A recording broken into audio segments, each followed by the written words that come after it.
लगातार फोर्स को सफलता मिल रही है और ये सफलता बताती है कि कभी हमने ऐसा नहीं सुना था कि पोलित ब्यूरो के सदस्य एक के बाद एक ना केवल मारे जा रहे बल्कि सरेंडर करने के लिए भी सामने आ रहे हैं। कुछ तेलंगाना में सरेंडर कर चुके हैं और आज की जो घटना है उसमें गढ़चिरौली में सोनू दादा उर्फ भूपति ने जो सरेंडर किया है उससे पता चलता है कि नक्सली किस तरीके से टूट चुके हैं। इस पर पहली टिप्पणी हम अनिल जी की लेंगे और उनसे समझने की कोशिश करेंगे कि पूरी घटनाक्रम क्या बताते हैं। हम लक्ष्य 2026 की ओर तेज़ी से बढ़ रहे हैं, उसके पहले ही लक्ष्य हासिल हो जाएगा या फिर अभी और इंतज़ार करना पड़ेगा? अनिल जी। नहीं, देखिए मोहन जी, ये जो सरेंडर हुआ है गढ़चिरौली में भूपति का, ये बहुत बड़ी घटना है और आप इसको एक प्रकार से जो है नक्सलवाद की जो खात्मे की जो कोशिशें हैं उसको एक टर्निंग पॉइंट भी मान सकते हैं, या आप मान के चलिए कि खात्मे की शुरुआत हो चुकी है। भूपति का गढ़चिरौली में जाके सरेंडर करना ये बताता है कि छत्तीसगढ़ में जो है पुलिस और जो सरकार है वो कितनी सख्त है।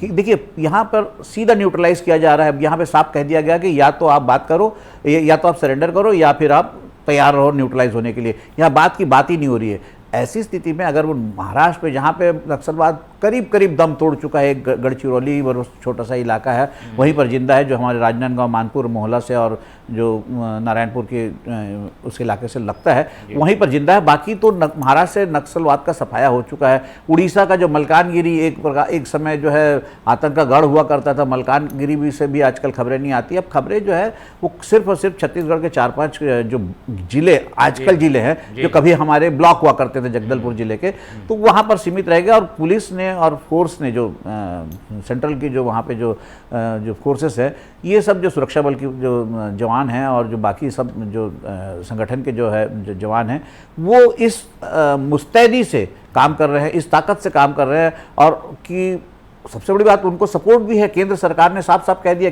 अगर केंद्रीय गृह मंत्री चुनाव के पहले अनाउंस कर देता है कि उनका प्री इलेक्शन अनाउंसमेंट है कि हम मार्च 26 तक खत्म कर देंगे, तो वो तो कटिबद्ध है अपनी जो प्री इलेक्शन अनाउंसमेंट है उसको पूरा करने के लिए। फिर यहाँ पर विजय शर्मा भी अपनी पूरी ताकत से लगे। देखिए छत्तीसगढ़ में साय सरकार की कोई उपलब्धि दिखे ना दिखे, नक्सलवाद के मामले में आपको साय सरकार की तारीफ करना पड़ेगा कि कम से कम इस मोर्चे पे जो फतह उन्होंने हासिल की है। ये मैं देखिए, जब मध्य प्रदेश हुआ करता था, जब हम मध्य प्रदेश अविभाजित मध्य प्रदेश में थे, तब उस समय कोंडापल्ली सीतारमैया और मोपला लक्ष्मण राव जैसे बड़े बड़े नक्सल नेता थे और सारा नक्सल मूवमेंट आंध्र प्रदेश से कंट्रोल होता था। वो नक्सल मूवमेंट आज जो है वो करीब करीब खत्म हो रहा है, दम तोड़ रहा है। 4 ब्लॉक में रह गया, 4 जिले, जिसको अब कहने को 4 जिला कह सकते हैं, लेकिन वो 4 ब्लॉक थे। और सरगुजा से तो सफाया ही हो चुका है, मंडला मध्य प्रदेश से साफ हो चुका है, बालाघाट से साफ हो चुका है, तो अब बचा कुछ नहीं है। ये समझ लीजिए कि आप जो नक्सली बैकफुट पे है और सरेंडर करना, लगातार सरेंडर करना, लगातार उनका न्यूट्रलाइज होना, ये सारी घटनाएं पहले न्यूट्रलाइजेशन की जो है या जो है वो देखने में नहीं आती थी। पहले तो अक्सर जो है वो इनके जो बिछाए हुए जो आईईडी और दुनिया भर के जो प्रेशर बम वगैरह में हमारे ही जवान आते थे, हमारे जवान शहीद होते थे। लेकिन अब उल्टी गंगा बह रही है, अब जो है नक्सली शहीद हो रहे हैं। शहीद क्या कहना, उनको नक्सली मारे जा रहे हैं। हमारे जवान अब शहीद नहीं हो रहे, हमारे जवान जो है भरपूर ताकत लगाए हुए हैं। और मैं समझता हूँ कि वो 26 तारीख तक तो है सारे देश से लाल आतंक का सफाया करने में सफल होंगे। बिल्कुल, संकेत तो साफ दिखाई दे रहे हैं अनिल जी। ऐसी परिस्थिति क्योंकि ये बन जाती है कि कई बार हम लीडर खत्म करते हैं, नए आ जाते हैं। ये भूपति अभी तो सरेंडर कर रहा है, लेकिन उसके बाद क्या कोई और भी आ सकता है क्या? परिस्थिति को कैसे रोका जाए कि और कोई नया ना आए? नहीं, देखिए जो मनोज ने कहा वो गलत नहीं कहा उन्होंने। मनोज ने भाई विचार तो है, नक्सली तो एक विचारधारा है। फिर दीपक बैज की जो शंका है, वो उनका जो कर्तव्य है, उनको चुनाव में जनता ने विपक्ष की भूमिका दिया है, उनको सरकार की भूमिका, सरकार के हर कार्रवाई में मीन मेख निकालने की जो ड्यूटी दी है वो अपनी ड्यूटी निभा रहे हैं। लेकिन सवाल इस बात का उठता है, जो आपकी शंका है कि कहीं फिर से ना उगने लग जाए, तो उसका एक कारण है। देखिए आज बहुत ध्यान से अगर हम देखेंगे, जब हम अविभाजित मध्य प्रदेश में थे, जब बस्तर एक अकेला जिला होता था, जनरल नॉलेज में सवाल होता था कि केरल राज्य से बड़ा जिला कौन सा है, तो बस्तर जिला होता था। आज बस्तर कितना सा रह गया? आज बस्तर एक मोहल्ले जितना रह गया। आज बस्तर में कितने जिले हो गए आप बताइए। जो आज जिनको जिला कह रहे हैं वो कभी ब्लॉक हुआ करते थे। और उस पूरे बस्तर में लाल आतंक इस कदर हावी था कि आप कांकेर के अबूझमाड़ इलाके में जा नहीं सकते थे, वहां ना बसें थी ना कुछ थी।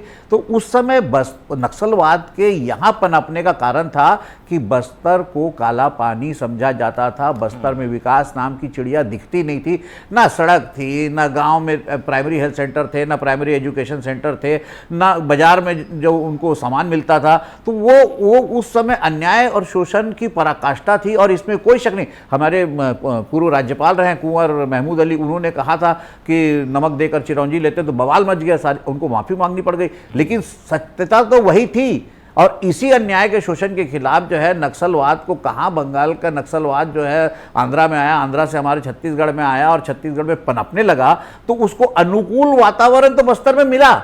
आपको आप इस बात से इनकार नहीं कर सकते। अब उस समय मैं ये नहीं जाऊंगा कि सरकार किसकी थी, दिग्विजय सिंह की थी, कांग्रेस की थी, भाजपा की थी, इस पर मत छोड़िए, लेकिन उस समय वहां पर वो था। आज जो स्थिति है, आज स्थिति बहुत दर्द गई। आज मोहन देखिए कि आज आपको कनेक्टिविटी जो है पूरे बस्तर में मिल रही है। कनेक्टिविटी के बाद आपको प्राइमरी हेल्थ सेंटर मिल रहे हैं, प्राइमरी स्कूल्स मिल रहे हैं, कॉलेजेस मिल रहे हैं, बस्तर में यूनिवर्सिटी खुल गई है, बस्तर में मेडिकल कॉलेज खुल गए हैं। तो बस्तर के युवा को अब समझ में आ रहा है कि मैं अगर इस विकास की दौड़ को छोड़कर अगर मैं नक्सलवाद की तरफ भागता हूं तो मुझे क्या मिलेगा। और दूसरी बात, वो अगर मुख्य धारा में जुड़ता है तो बहुत सारी योजनाएं, बेरोजगारों के लिए योजनाएं जिसका उसको लाभ मिल रहा है। और फिर गांव में खेती भी सुधरी है, सब कुछ सुधरा है। तो बस्तर में आज का जो बस्तर है, आज का बस्तर तो वो काला पानी नहीं रहा ना, आज का बस्तर तो स्वर्ग हो गया। तो इसलिए अब दिक्कत ये हो रही है, अब जो पहले जो ये होता था कि नक्सली जाते थे किसी भी गांव में पर्चा फेंक देते थे कि हमको इस गांव से 50 आदमी चाहिए रिक्रूटमेंट के, तो उनको 50 नहीं 100 मिल जाते थे। आज की स्थिति में यह है कि रिक्रूटमेंट के लिए ना बस्तर में